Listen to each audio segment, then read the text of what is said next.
గంగ ఆకాశంలోంచి కాని భూమి మీద పడిందా, పాతాళ లోకానికి వెళ్ళాలంటే ముందు భూమి మీద పడాలి. భూమి మీద కాని పడిందా, ఈ భూమి తట్టుకోలేదు, కదిలిపోతుంది భూమి.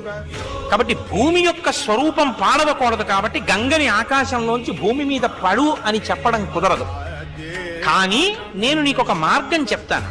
అలా పడాలి అంటే భూమి మీద నిలబడి గంగ పడుతున్నప్పుడు తల మీద పట్టి విడిచిపెట్టగలిగిన వాడు ఉండాలి.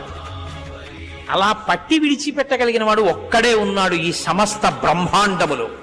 వీరనాణ్యం ఇంకెవ్వడూ లేడు. పశ్యామి ఉన్నాడు, చూస్తున్నాను. ఎవడో తెలుసా? శూలినః, త్రిశూలం పట్టుకున్న మహాదేవుడు, త్రిపురాంతకుడు, త్రయంబకుడు, సదాశివుడు, పరమేశ్వరుడు, పరమశివుడు ఉన్నాడే, ఆయన పట్టుకున్నాడు. ఆయన కాని వచ్చి నిలబడ్డాడా, గంగ వచ్చి ఆయన తల మీద పడుతుంది. ఆయన తల మీద పడితే ఆయన తట్టుకోగలడు, భూమి కూడా తట్టుకోగలదు. ఆయన తల నుంచి కింద పడుతుంది. అందుకని పరమశివుడు